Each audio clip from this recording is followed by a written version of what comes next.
On November 8, 1942, as the first waves of Operation Torch crashed into the beaches of North Africa, German commanders in Tunis flipped through captured photographs of American landings.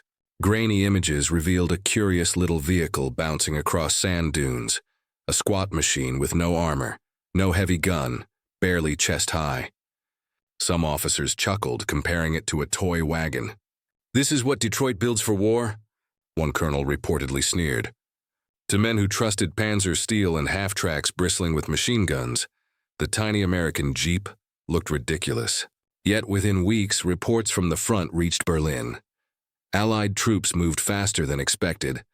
Artillery appeared in places considered inaccessible, and convoys stretched across desert roads like rivers of metal. The laughter dimmed. Those captured in Tunisia later saw the Jeeps themselves. Hauled into holding pens, they watched endless lines of vehicles roll past. Jeeps darting between GMC trucks, their engines humming with a steady buzz. Prisoners pressed against barbed wire as drivers handed out cartons of Lucky Strikes or pulled steaming mugs of coffee from canteens strapped to dashboards. The smell of gasoline mixed with dust, a scent that seemed to follow the American army everywhere. One German sergeant muttered in disbelief, "They waste engines on cars for officers' dogs." The casual ubiquity unsettled him more than firepower. When trains ferried the prisoners inland, the shock deepened. Locomotives hauled convoys of flat cars stacked with vehicles. Jeeps were tied down in neat rows, each painted an olive drab, each identical. Prisoners counted them by the hundreds as the trains thundered past, the metal clanking in rhythm with the rails. One diary entry captured the moment. "In Germany, we polish one staff car for a general. Here, every private seems to own one." The sense of abundance grew louder than the rumble of wheels. At American camps, the Jeeps never vanished from sight. Guards used them for every errand, from mail deliveries to hauling supplies to the gate. The sound of their engines, high, insistent, and unbothered by mud, became part of daily life. Axis soldiers, accustomed to marching on foot or relying on overworked horses, could not ignore the symbolism. A machine once dismissed as flimsy was clearly indispensable.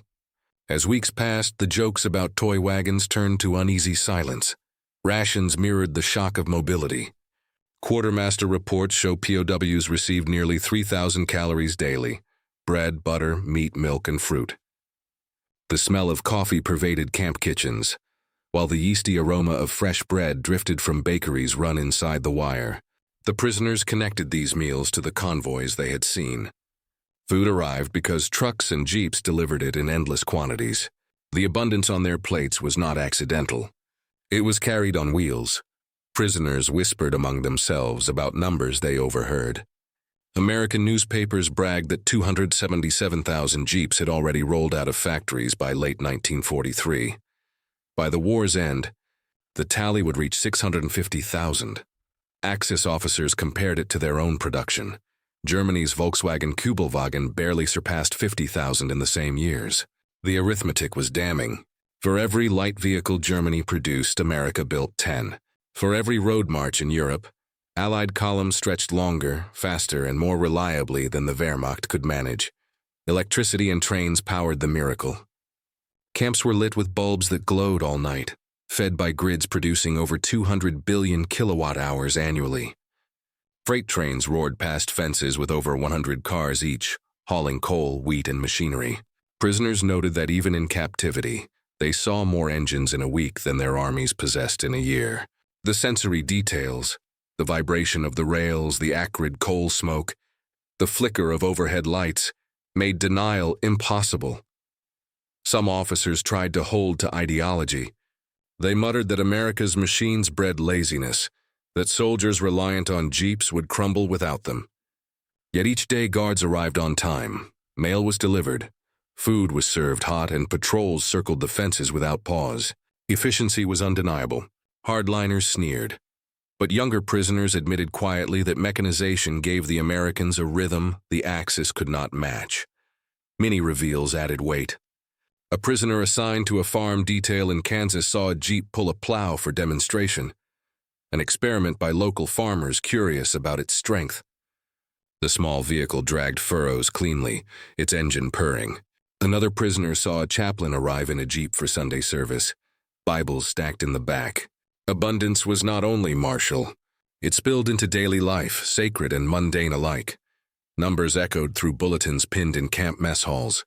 In 1943, American industry produced 48,000 tanks, 96,000 aircraft, and 650,000 trucks alongside the growing fleet of Jeeps. Axis prisoners stared at the tallies, then at the steady arrival of cigarettes, mail, and even ice cream delivered by those same vehicles. The message was clear. The Jeep was not a luxury.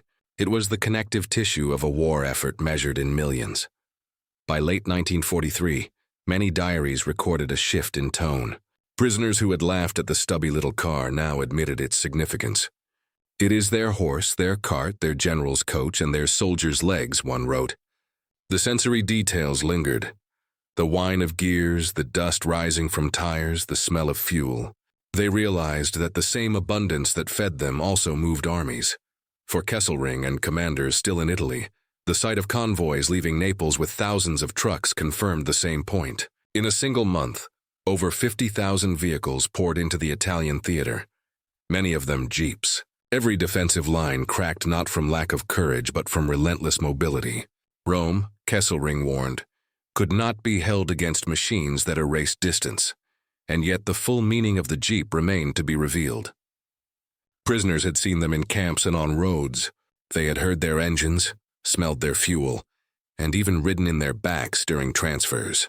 But soon they would learn what those numbers meant on the battlefield itself, how 650,000 Jeeps, scattered across Europe, turned every lane into a supply route, and every platoon into a mobile unit. What they witnessed next would prove beyond doubt that the little vehicle they once mocked had become the engine of Allied victory.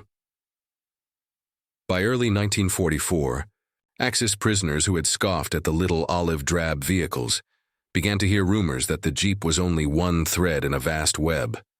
The truth emerged not only in convoy sightings, but in the numbers plastered across newspapers and in the rhythm of American industry itself. It became clear that the Jeep was not remarkable because of its size, but because of the system that built it, powered it, and multiplied it until hundreds of thousands swarmed across 2 continents. Shipyards were the first lesson. At the docks of Baltimore, Richmond, and Portland, Liberty ships slid into the water in record time. Yard logs revealed that some were completed in just 2 weeks. Each vessel could carry hundreds of Jeeps stacked in neat rows, lashed to decks, ready to roll onto foreign shores. In 1943 alone, American yards produced more than 18 million tons of shipping. For prisoners reading camp newspapers, the scale was unthinkable. They had once laughed at the Jeep's short wheelbase, but now they realized the true punchline. When Liberty ships poured them out by the hundreds, laughter turned hollow. Factories inland made the truth unavoidable. In Detroit, Ford's massive River Rouge complex hummed with the sound of stamping presses, molten steel, and conveyor belts. The smell of hot oil and welding torches filled the air as thousands of workers turned out Jeeps, trucks, and tanks without pause. Willow Run produced bombers at the rate of 1 per hour, while across town, Chrysler assembled Shermans by the tens of thousands. The middle of it all, the Jeep line churned constantly. Quartermaster reports from 1944 list over 275,000 vehicles produced that year alone. To prisoners who had once compared it to a toy, the realization dawned: this was no toy. It was a cog in a machine too vast to stop. Power grids sustained the miracle. Hydroelectric dams from the Tennessee Valley to the Columbia River supplied 17 billion kilowatt-hours in 1944. Electricity surged into aluminum smelters and auto plants, lighting factories that operated 3 shifts without pause. Even camps for prisoners glowed at night with bulbs that never flickered. Guards switched on radios, fans hummed, and the steady buzz of electricity mocked the blackout candles of Europe. If captivity offered such abundance, prisoners asked themselves, what power must the frontline armies enjoy? Everyday abundance added another layer. Magazines circulating in camps displayed advertisements for refrigerators, radios, and washing machines. Workers building Jeeps earned more than $50 a week, while their families bought bicycles or phonographs despite rationing. The glossy pages smelled of ink and prosperity. Axis officers muttered that propaganda was meant to deceive them, but younger prisoners knew better. The very bread they ate and coffee they drank proved that such prosperity was no illusion. Food figures told the story with brutal clarity. American farms harvested 1.2 billion bushels of wheat, 23 billion pounds of beef, and 4 billion bushels of corn in 1943. Each U.S. serviceman received 4,000 calories daily, with fresh bread, butter, and meat. Prisoners in Texas or Kansas camps ate nearly 3,000 calories themselves. They smelled oranges rotting in rail sidings, tasted butter melting on toast, and saw milk dumped in ditches when deliveries ran late. For men whose families in Cologne or Naples rationed thin soup, the contrast burned deeper than statistics. Waste itself became a form of proof, numbers layered upon sensory detail. Freight trains roared past fences with jeeps chained to flat cars, engines gleaming, tires still wrapped in wax paper. Each whistle, each plume of smoke reminded captives of the arithmetic. 650,000 jeeps would be produced by war's end. Germany's Kübelwagen count hovered around 50,000. Italy's motor industry, starved of fuel and bombed, could barely maintain existing fleets. The imbalance widened daily, visible in every convoy thundering past. Many revelations struck constantly. Prisoner assigned to a farm saw a jeep pull a wagon across muddy soil with ease, its small engine purring steadily. Another watched one ferry a chaplain carrying hymnals to Sunday service. Abundance was not only military, it infused every layer of American life, from hauling lumber to delivering letters. The jeep's presence in the mundane testified to surplus more loudly than propaganda ever could. Some prisoners resisted belief. Hardliners whispered that strikes would cripple production, that politics would sap will. Yet each week camp bulletins carried headlines of new carriers launched, new bomber records, new harvest tallies. Guards joked about overtime pay and cigarette shortages, but their tone carried no fear. To prisoners still clinging to ideology, the contrast between anxiety in Europe and casual complaints in America was devastating. The sensory environment of industry could not be denied. The acrid smell of coal smoke drifted from rail yards, the clang of steel rang from nearby mills, and the steady vibration of trains shook the ground under barracks. Even captivity became a classroom. Axis soldiers realized that abundance was not conjured by magic, but built by systems too vast to match. Electrified grids, 3-shift factories, mechanized farms, and endless shipping. By late 1944, the arithmetic and the evidence merged. America had produced 96,000 aircraft, 48,000 tanks, 18 million tons of shipping, and hundreds of thousands of jeeps. Each number was a blow against ideology. Axis soldiers who once sneered at the stubby little vehicle now admitted that its power came from ubiquity. Bread-fed soldiers, fuel-moved trucks, and jeeps connected every node of the system. For prisoners, the conclusion was inescapable. The jeep was not a symbol of weakness, but of strength multiplied. They had seen it drive through mud, ferry chaplains, hall plows, and circle camps. They had watched thousands roll down ramps in Naples, packed by the dozen into Liberty ships. And yet, they had only observed. Soon, many would work in fields and factories themselves, touching the tools and soil that produced such surplus. With their own hands, they would discover whether abundance was illusion or reality. What they witnessed next would strike at the very roots of their belief. By the time Axis prisoners settled into their second winter in American custody, the novelty of full meals and electricity had worn into routine. Yet disbelief still lingered. Was this abundance real, or a show meant to confuse them? That question began to fade once work details drew them outside the wire. With their own hands on American soil, tractors, and factory tools, they discovered that surplus was no illusion. It was reality, multiplied daily by systems far beyond anything their homelands could match. Farm labor came first. At dawn, guards marched columns of POWs to endless fields where the smell of wet earth clung to boots. Many had grown up on European farms where harvest meant stooped backs and horse-drawn plows. Here, machines ruled. Tractors pulled implements twice the size of any they had seen, while combines roared across rows, devouring grain in hours. Prisoners shoveled corn into silos that rose like towers, holding hundreds of thousands of bushels. One Italian soldier whispered, "This one barn holds more than my village eats in a year." By 1944, U.S. farms harvested over 4 billion bushels of corn, and the prisoners loading it by the ton could feel the truth in their aching muscles.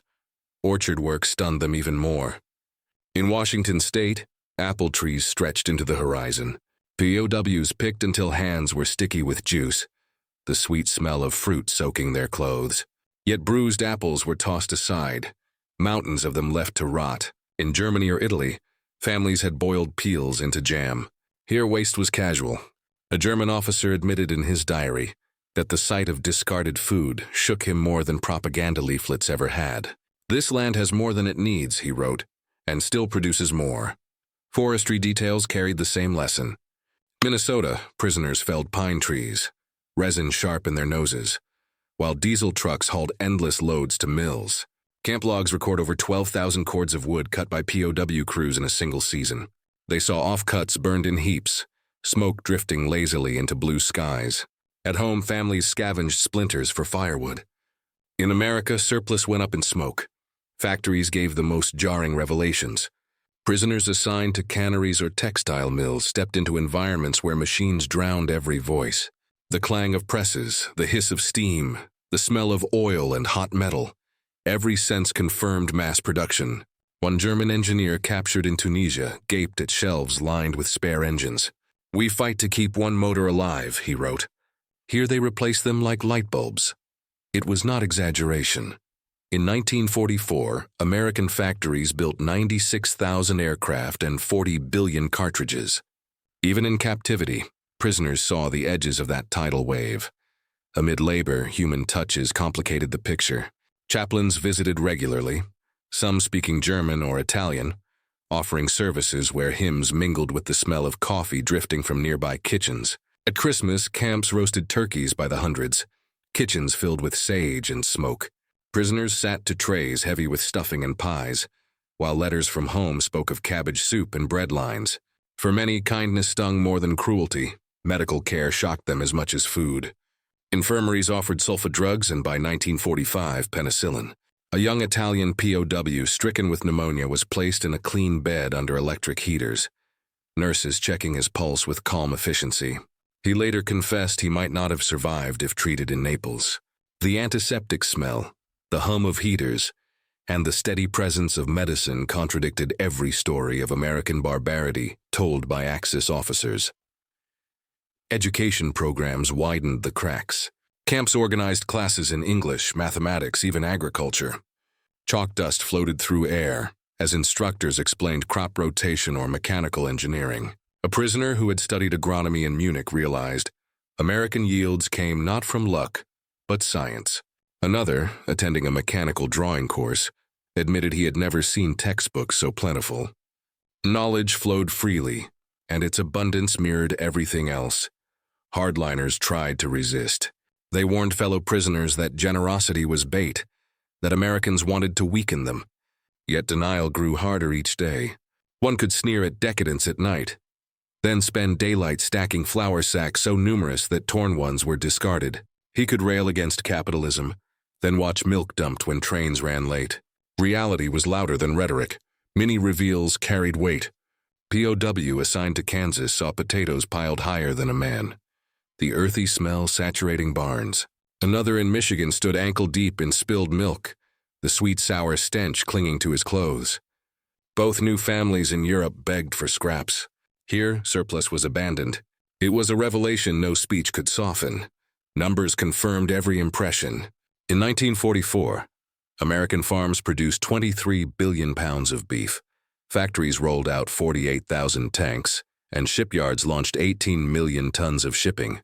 Steel output soared past 89 million tons, 3 times Germany's. Prisoners saw these tallies in camp newspapers, then watched trains carrying jeeps and trucks thunder past fences. Arithmetic merged with senses into one undeniable truth. Human encounters gave the figures flesh. Farmers handed prisoners apples. Guards offered cigarettes. Chaplains stood graveside when a prisoner died. American soldiers bowing heads in silence. The scrape of shovels, the scent of pine coffins, the dignity of the ceremony unsettled men more than any harsh guard could. Abundance, they realized, allowed mercy. By early 1945, many prisoners admitted privately what they would not say aloud. One German diarist wrote, "We thought hunger was strength, but hunger weakens and bread strengthens. They have more bread than we have men." It was not propaganda that convinced him, but his own labor in fields and mills. For Axis soldiers raised to believe sacrifice was the ultimate weapon, the lesson was bitter. America's strength was not in scarcity but in plenty. Each bushel harvested, each log cut, each engine replaced proved that democracy's arsenal was no slogan. It was a lived fact, stretching from factory to front line, and still the prisoners had seen only fragments. They had worked among orchards, forests, and factories, handled surplus with their own hands, and tasted abundance at every meal.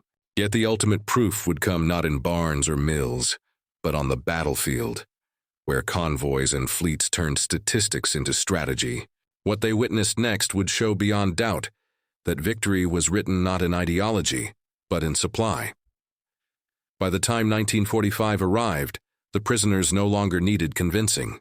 They had worked American fields, filled their lungs with the scent of sawdust from endless mills, and shoveled bushels into silos larger than churches. Yet those experiences were fragments. The final, irrefutable proof of abundance came when they looked outward, beyond camp fences, beyond farm rows, toward the battlefronts where entire armies moved as if carried by invisible hands. America's surplus was not confined to captivity. It had become the very architecture of Allied victory. D-Day revealed this truth in raw scale. On June 6, 1944, newspapers announced that 156,000 troops had stormed the beaches of Normandy in a single day, ferried by more than 7,000 vessels. Within a week, Allied ports disgorged 100,000 tons of supplies, stacked into mountains on French sand. Reports pinned to camp bulletin boards claimed that by the end of the summer, 2.5 million men and 500,000 vehicles had crossed the Channel. Prisoners read in silence, stunned that what they once called toy wagons, the jeeps, were now numbering in the hundreds of thousands. German generals had laughed at their design. Now those vehicles poured through hedgerows like water, linking infantry to artillery, commanders to supply dumps, front lines to kitchens. The Ardennes campaign confirmed what abundance meant when tested. In December 1944, Hitler gambled everything on one final strike in Belgium. German panzers rolled forward, but fuel tanks soon ran dry.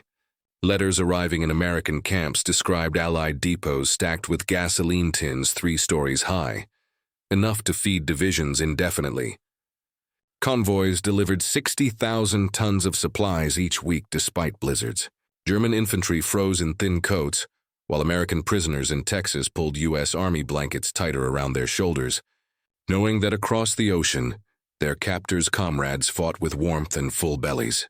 Shortages, not courage, had doomed the offensive. In the Pacific, Okinawa hammered the lesson home. Nearly 300 American ships crowded offshore in April 1945, forming a floating city. Radar-guided guns protected them, but the true marvel was logistical. Oilers pumping millions of gallons into task forces, cargo ships unloading 544,000 tons during the campaign. Kamikazes struck furiously, yet replacements arrived faster than destruction.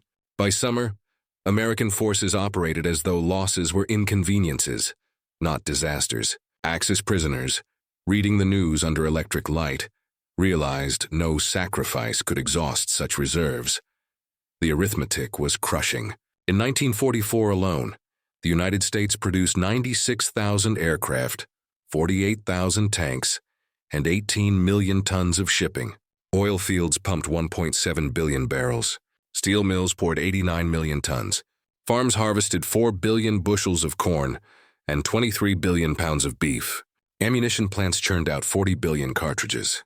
The prisoners had handled fragments of this system: crates of apples, cords of wood, crates of canned beans. But on the battlefield, those fragments fused into tidal waves. War was no longer fought at the pace of hunger and attrition. It was fought at the pace of supply. Sensory memories from captivity returned to them as metaphors.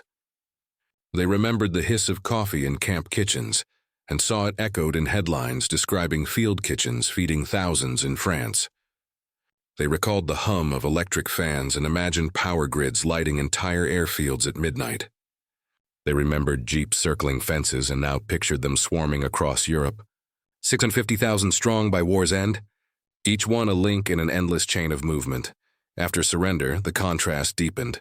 German officers returned to cities reduced to rubble, their families surviving on nettle soup and scraps. Italians walked through towns stripped bare, children clutching crusts of bread. Japanese veterans saw neighborhoods flattened into ash. For many, captivity had been the most abundant period of the war. 3 meals daily, clean beds, chaplains, medicine, even holiday feasts. They remembered apples discarded, milk poured away, light bulbs glowing all night. In the ruins of home, those memories felt surreal. Historians at Nuremberg asked commanders why the Axis had lost. Their answers echoed what POWs had long suspected. Albert Speer confessed that once America's industry reached full momentum, defeat was inevitable. German admirals admitted U-boats could not sink ships as fast as yards produced them. Japanese officers acknowledged carriers destroyed at Midway could never be replaced, while American slipways launched new ones monthly. The laughter once directed at Jeeps now seemed like folly. Yet the legacy of abundance extended beyond military victory. Liberty ships that once carried Jeeps and tanks now carried sacks of grain stamped USA into European ports. Relief supplies poured into Naples, Bremen, and Le Havre. Families of former enemies ate bread baked from Midwestern wheat. The smell of flour dust in bakeries, the warmth of loaves rising in ovens, testified that the arsenal of democracy had become the granary of peace. The same convoys that crushed the Axis now rebuilt the world. Epilogue. The WWII Story of German commanders laughing at the Jeep in 1942 ended in silence by 1945. They had underestimated a vehicle not because of what it was, but because of how many could be made. The Jeep was proof that strength was measured not in single machines, but in systems. Not in slogans, but in supply. America had won by showing that victory lay in abundance. Bread, steel, fuel, and wheels rolling ceaselessly toward the front. Wars are not secured by hunger and sacrifice, but by plenty and dignity, extended even to captives. If you found this journey illuminating, subscribe to join us for the next exploration of how ordinary tools became extraordinary engines of history.